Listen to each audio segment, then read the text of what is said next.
6 கோடி ரூபாய் மதிப்பீட்டில் அந்த பேருந்து நிலையத்தை மேம்படுத்துகின்ற பணியை 2 நாட்களுக்கு முன்பு நானும் இந்த தொகுதியுடைய சட்டப்பேரவை உறுப்பினர் அன்பிற்கினிய ஐடி மூர்த்தி அவர்களும் அன்பிற்கினிய வீராங்கனை சிங்கப்பெண் வேளாங்கண்ணி அவர்களும் ஒருங்கிணைந்து அந்த பணிகளுக்குண்டான கால்கோல் விழாவை ஆரம்பித்து வைத்தோம்.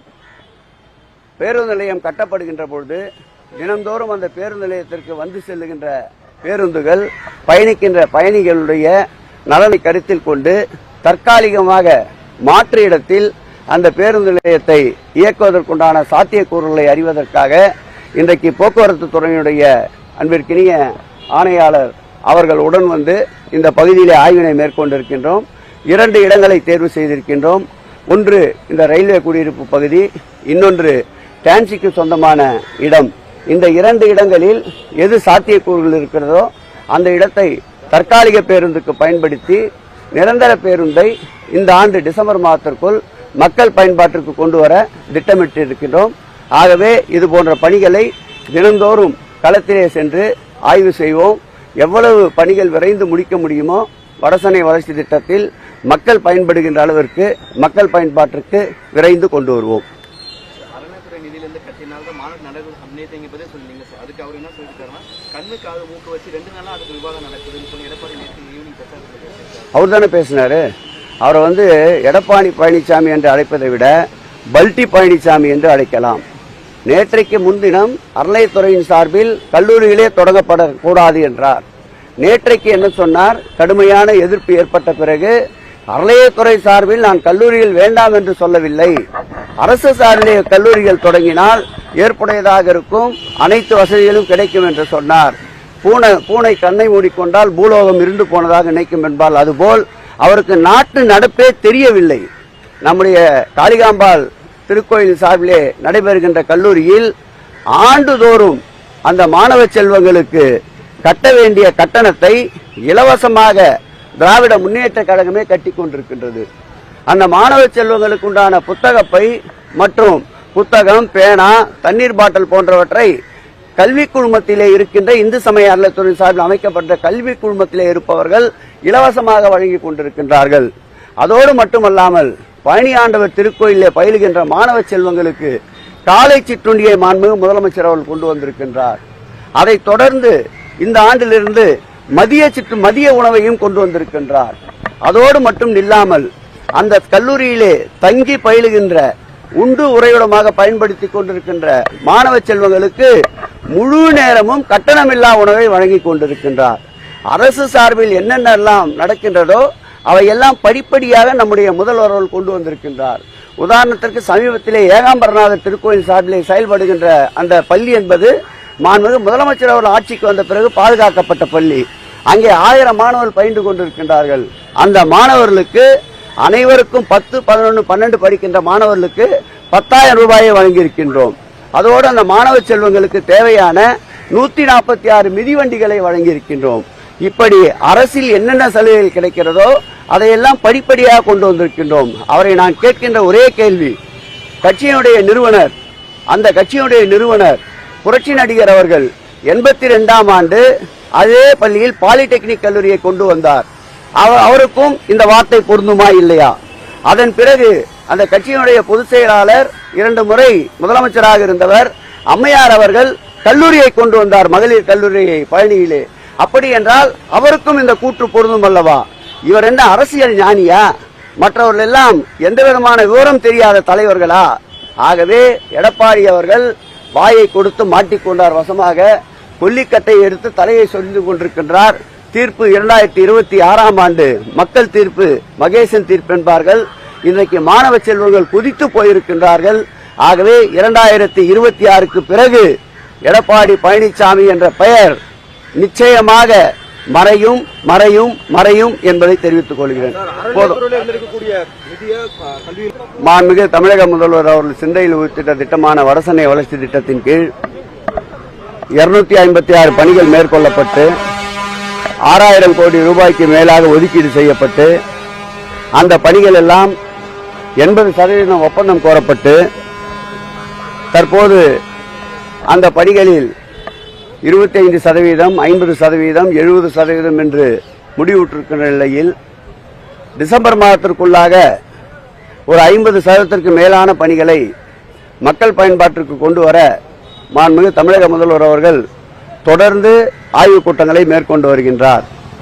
அந்த வகையில் இன்றைக்கு கொளத்தூரிலே அமையப்பட இருக்கின்ற கொளத்தூர் ஏரியை மேம்படுத்துகின்ற பணியை இன்று காலை நானும் எங்கள் துறையினுடைய உறுப்பினர் செயலாளர் அன்பிற்கினிய பிரகாஷ் அவர்களும் நீர்வளத்துறை, பொதுப்பணித்துறை, நெடுஞ்சாலைத்துறை, சென்னை பெருநகர குடிநீர் வழங்கல் மற்றும் கழிவுநீர் அகற்றத்துறை, அந்த பகுதியினுடைய ஆர்டிசி, சென்ட்ரல் ஆர்டிசி அவர்களும் நம்முடைய பெருநகரத்துடைய மேயர் அவர்களும் ஆய்வு செய்தோம்.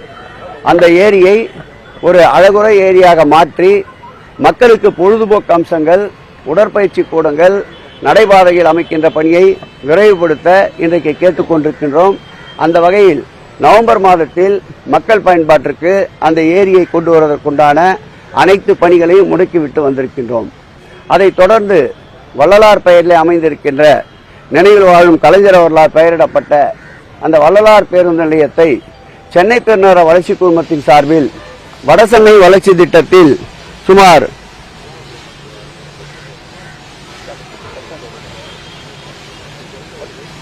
6 கோடி ரூபாய் மதிப்பீட்டில் அந்த பேருந்து நிலையத்தை மேம்படுத்துகின்ற பணியை 2 நாட்களுக்கு முன்பு நானும் இந்த தொகுதியுடைய சட்டப்பேரவை உறுப்பினர் அன்பிற்கினிய ஐடி மூர்த்தி அவர்களும் அன்பிற்கினிய வீராங்கனை சிங்கப்பெண் வேளாங்கண்ணி அவர்களும் ஒருங்கிணைந்து அந்த பணிகளுக்குண்டான கால்கோல் விழாவை ஆரம்பித்து வைத்தோம். பேருந்து நிலையம் கட்டப்படுகின்ற பொழுது தினந்தோறும் அந்த பேருந்து நிலையத்திற்கு வந்து செல்லுகின்ற பேருந்துகள், பயணிக்கின்ற பயணிகளுடைய நலனை கருத்தில் கொண்டு தற்காலிகமாக மாற்று இடத்தில் அந்த பேருந்து நிலையத்தை இயக்குவதற்குண்டான சாத்தியக்கூறுகளை அறிவதற்காக இன்றைக்கு போக்குவரத்து துறையினுடைய அன்பிற்கினிய ஆணையாளர் அவர்கள் உடன் வந்து இந்த பகுதியிலே ஆய்வினை மேற்கொண்டிருக்கின்றோம். 2 இடங்களை தேர்வு செய்திருக்கின்றோம். ஒன்று இந்த ரயில்வே குடியிருப்பு பகுதி, இன்னொன்று டான்சிக்கு சொந்தமான இடம். இந்த 2 இடங்களில் எது சாத்தியக்கூறுகள் இருக்கிறதோ அந்த இடத்தை தற்காலிக பேருந்துக்கு பயன்படுத்தி நிரந்தர பேருந்தை இந்த ஆண்டு டிசம்பர் மாதத்திற்குள் மக்கள் பயன்பாட்டிற்கு கொண்டு வர திட்டமிட்டிருக்கின்றோம். ஆகவே இது போன்ற பணிகளை தினந்தோறும் களத்திலே சென்று ஆய்வு செய்வோம். எவ்வளவு பணிகள் விரைந்து முடிக்க முடியுமோ வடசென்னை வளர்ச்சி திட்டத்தில் மக்கள் பயன்படுகின்ற அளவிற்கு மக்கள் பயன்பாட்டிற்கு விரைந்து கொண்டு வருவோம். அறநிலையத்துறை நிதியிலிருந்து கட்டினால் தான் மாநில நடைபெறும் சமயத்தை பற்றி சொல்லிங்க சார். அதுக்கு அவர் என்ன சொல்லியிருக்காருன்னா கண்ணு காது மூக்கு வச்சு 2 நாளா அதுக்கு விவாதம் நடக்குதுன்னு சொல்லி எடப்பாடி நேற்று ஈவினிங் பிரச்சாரத்தில் அவர் தானே பேசினாரு. அவரை வந்து எடப்பாடி பழனிசாமி என்று அழைப்பதை விட பல்டி பழனிசாமி என்று அழைக்கலாம். நேற்றைக்கு முன்தினம் அறநிலையத்துறையின் சார்பில் கல்லூரிகளே தொடங்கப்படக்கூடாது என்றார். நேற்றைக்கு என்ன சொன்னார்? கடுமையான எதிர்ப்பு ஏற்பட்ட பிறகு அறநிலையத்துறை சார்பில் நான் கல்லூரிகள் வேண்டாம் என்று சொல்லவில்லை, அரசு சார்பிலே கல்லூரிகள் தொடங்கினால் ஏற்புடையதாக இருக்கும், அனைத்து வசதிகளும் கிடைக்கும் என்று சொன்னார். பூனை கண்ணை மூடிக்கொண்டால் பூலோகம் இருண்டு போனதாக நினைக்கும் என்பால் அதுபோல் அவருக்கு நாட்டு நடப்பே தெரியவில்லை. நம்முடைய காளிகாம்பாள் திருக்கோயில் சார்பிலே நடைபெறுகின்ற கல்லூரியில் ஆண்டுதோறும் அந்த மாணவ செல்வங்களுக்கு கட்ட வேண்டிய கட்டணத்தை இலவசமாக திராவிட முன்னேற்ற கழகமே கட்டி கொண்டிருக்கின்றது. அந்த மாணவ செல்வங்களுக்கு உண்டான புத்தகப்பை மற்றும் புத்தகம், பேனா, தண்ணீர் பாட்டில் போன்றவற்றை கல்வி குழுமத்திலே இருக்கின்ற இந்து சமய அறநிலையத்துறை சார்பில் அமைக்கப்பட்ட கல்வி குழுமத்திலே இருப்பவர்கள் இலவசமாக வழங்கி கொண்டிருக்கின்றார்கள். அதோடு மட்டுமல்லாமல் பழனி ஆண்டவர் திருக்கோயிலே பயிலுகின்ற மாணவ செல்வங்களுக்கு காலை சிற்றுண்டியை மாண்புமிகு முதலமைச்சர் அவர்கள் கொண்டு வந்திருக்கின்றார். அதைத் தொடர்ந்து இந்த ஆண்டிலிருந்து மதிய உணவையும் கொண்டு வந்திருக்கின்றார். அதோடு மட்டும் இல்லாமல் அந்த கல்லூரியிலே தங்கி பயிலுகின்ற உண்டு உறைவிடமாக பயன்படுத்தி கொண்டிருக்கின்ற மாணவ செல்வங்களுக்கு முழு நேரமும் கட்டணமில்லா உணவை வழங்கி கொண்டிருக்கின்றார். அரசு சார்பில் என்னென்னலாம் நடக்கின்றதோ அவையெல்லாம் படிப்படியாக நம்முடைய முதல்வர்கள் கொண்டு வந்திருக்கின்றார். உதாரணத்திற்கு சமீபத்திலே ஏகாம்பரநாதர் திருக்கோயில் சார்பிலே செயல்படுகின்ற அந்த பள்ளி என்பது மாண்புமிகு முதலமைச்சர் அவர்கள் ஆட்சிக்கு வந்த பிறகு பாதுகாக்கப்பட்ட பள்ளி. அங்கே 1000 மாணவர்கள் பயின்று கொண்டிருக்கின்றார்கள். அந்த மாணவர்களுக்கு அனைவருக்கும் 10, 11, 12 படிக்கின்ற மாணவர்களுக்கு 10,000 ரூபாயை வழங்கியிருக்கின்றோம். அதோடு அந்த மாணவ செல்வங்களுக்கு தேவையான 146 மிதிவண்டிகளை வழங்கியிருக்கின்றோம். இப்படி அரசில் என்னென்ன சலுகைகள் கிடைக்கிறதோ அதையெல்லாம் படிப்படியாக கொண்டு வந்திருக்கின்றோம். அவரை நான் கேட்கின்ற ஒரே கேள்வி, கட்சியினுடைய நிறுவனர், அந்த கட்சியினுடைய நிறுவனர் புரட்சி நடிகர் அவர்கள் 82ஆம் ஆண்டு அதே பள்ளியில் பாலிடெக்னிக் கல்லூரியை கொண்டு வந்தார். அவருக்கும் இந்த வார்த்தை பொருந்துமா இல்லையா? அதன் பிறகு அந்த கட்சியினுடைய பொதுச் செயலாளர் 2 முறை முதலமைச்சராக இருந்தவர் அம்மையார் அவர்கள் கல்லூரியை கொண்டு வந்தார், மகளிர் கல்லூரியை பழனியிலே. அப்படி என்றால் அவருக்கும் இந்த கூற்று பொருந்தும் அல்லவா? இவர் என்ன அரசியல் ஞானியா? மற்றவர்கள் எல்லாம் எந்த விதமான விவரம் தெரியாத தலைவர்களா? ஆகவே எடப்பாடி அவர்கள் வாயை கொடுத்து மாட்டிக்கொண்டார் வசமாக. கொல்லிக்கட்டை எடுத்து தலையை சொரிந்து கொண்டிருக்கின்றார். தீர்ப்பு 2026ஆம் ஆண்டு மக்கள் தீர்ப்பு, மகேசன் தீர்ப்பு என்பார்கள். இன்றைக்கு மாணவ செல்வங்கள் குதித்து போயிருக்கின்றார்கள். ஆகவே 2026க்கு பிறகு எடப்பாடி பழனிசாமி என்ற பெயர் நிச்சயமாக மறையும் மறையும் மறையும் என்பதை தெரிவித்துக் கொள்கிறேன். மாண்புமிகு தமிழக முதல்வர் அவர்கள் சிந்தையில் உத்திட்ட திட்டமான வடசென்னை வளர்ச்சி திட்டத்தின் கீழ் 256 பணிகள் மேற்கொள்ளப்பட்டு 6000 கோடி ரூபாய்க்கு மேலாக ஒதுக்கீடு செய்யப்பட்டு அந்த பணிகள் எல்லாம் 80% ஒப்பந்தம் கோரப்பட்டு தற்போது அந்த பணிகளில் 25%, 50%, 70% என்று முடிவுற்றிருக்கின்ற நிலையில் டிசம்பர் மாதத்திற்குள்ளாக ஒரு 50%ற்கு மேலான பணிகளை மக்கள் பயன்பாட்டிற்கு கொண்டு வர மாண்புமிகு தமிழக முதல்வர் அவர்கள் தொடர்ந்து ஆய்வுக் கூட்டங்களை மேற்கொண்டு வருகின்றார். அந்த வகையில் இன்றைக்கு கொளத்தூரிலே அமையப்பட இருக்கின்ற கொளத்தூர் ஏரியை மேம்படுத்துகின்ற பணியை இன்று காலை நானும் எங்கள் துறையினுடைய உறுப்பினர் செயலாளர் அன்பிற்கினிய பிரகாஷ் அவர்களும் நீர்வளத்துறை, பொதுப்பணித்துறை, நெடுஞ்சாலைத்துறை, சென்னை பெருநகர குடிநீர் வழங்கல் மற்றும் கழிவுநீர் அகற்றத்துறை, அந்த பகுதியினுடைய ஆர்டிசி, சென்ட்ரல் ஆர்டிசி அவர்களும் நம்முடைய பெருநகரத்துடைய மேயர் அவர்களும் ஆய்வு செய்தோம். அந்த ஏரியை ஒரு அழகுற ஏரியாக மாற்றி மக்களுக்கு பொழுதுபோக்கு அம்சங்கள், உடற்பயிற்சி கூடங்கள், நடைபாதையில் அமைக்கின்ற பணியை விரைவுபடுத்த இன்றைக்கு கேட்டுக் கொண்டிருக்கின்றோம். அந்த வகையில் நவம்பர் மாதத்தில் மக்கள் பயன்பாட்டிற்கு அந்த ஏரியை கொண்டு வருவதற்குண்டான அனைத்து பணிகளையும் முடுக்கிவிட்டு வந்திருக்கின்றோம். அதைத் தொடர்ந்து வள்ளலார் பெயரில் அமைந்திருக்கின்ற நினைவில் வாழும் கலைஞர் அவர்களால் பெயரிடப்பட்ட அந்த வள்ளலார் பேருந்து நிலையத்தை சென்னை பெருநகர வளர்ச்சி குழுமத்தின் சார்பில் வடசென்னை வளர்ச்சி திட்டத்தில் சுமார்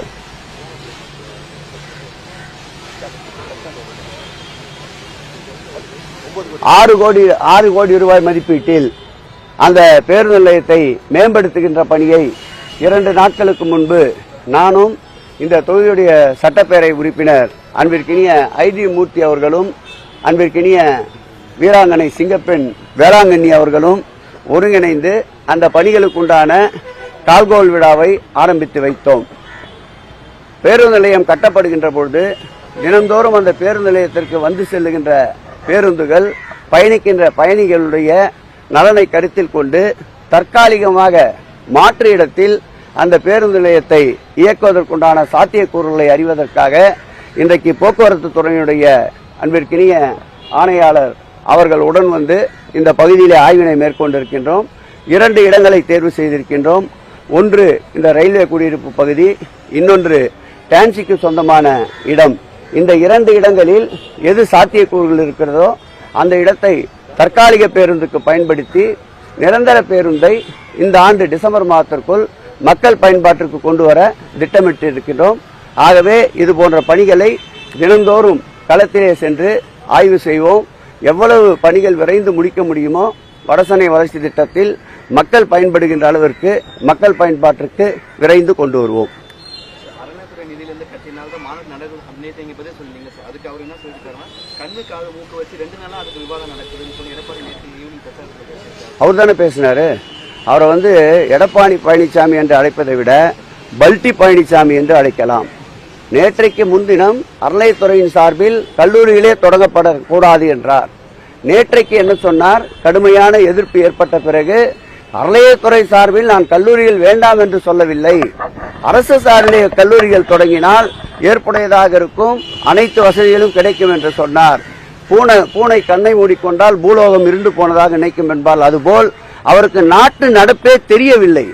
நம்முடைய காளிகாம்பாள் திருக்கோயில் சார்பிலே நடைபெறுகின்ற கல்லூரியில் ஆண்டுதோறும் அந்த மாணவ செல்வங்களுக்கு கட்ட வேண்டிய கட்டணத்தை இலவசமாக திராவிட முன்னேற்ற கழகமே கட்டி கொண்டிருக்கின்றது. அந்த மாணவ செல்வங்களுக்கு உண்டான புத்தகப்பை மற்றும் புத்தகம், பேனா, தண்ணீர் பாட்டில் போன்றவற்றை கல்வி குழுமத்திலே இருக்கின்ற இந்து சமய அறநிலையத்துறை சார்பில் அமைக்கப்பட்ட கல்வி குழுமத்திலே இருப்பவர்கள் இலவசமாக வழங்கி கொண்டிருக்கின்றார்கள். அதோடு மட்டுமல்லாமல் பழனி ஆண்டவர் திருக்கோயிலே பயிலுகின்ற மாணவ செல்வங்களுக்கு காலை சிற்றுண்டியை மாண்புமிகு முதலமைச்சர் அவர்கள் கொண்டு வந்திருக்கின்றார். அதைத் தொடர்ந்து இந்த ஆண்டிலிருந்து மதிய உணவையும் கொண்டு வந்திருக்கின்றார். அதோடு மட்டும் இல்லாமல் அந்த கல்லூரியிலே தங்கி பயிலுகின்ற உண்டு உறைவிடமாக பயன்படுத்திக் கொண்டிருக்கின்ற மாணவ செல்வங்களுக்கு முழு நேரமும் கட்டணமில்லா உணவை வழங்கி கொண்டிருக்கின்றார்.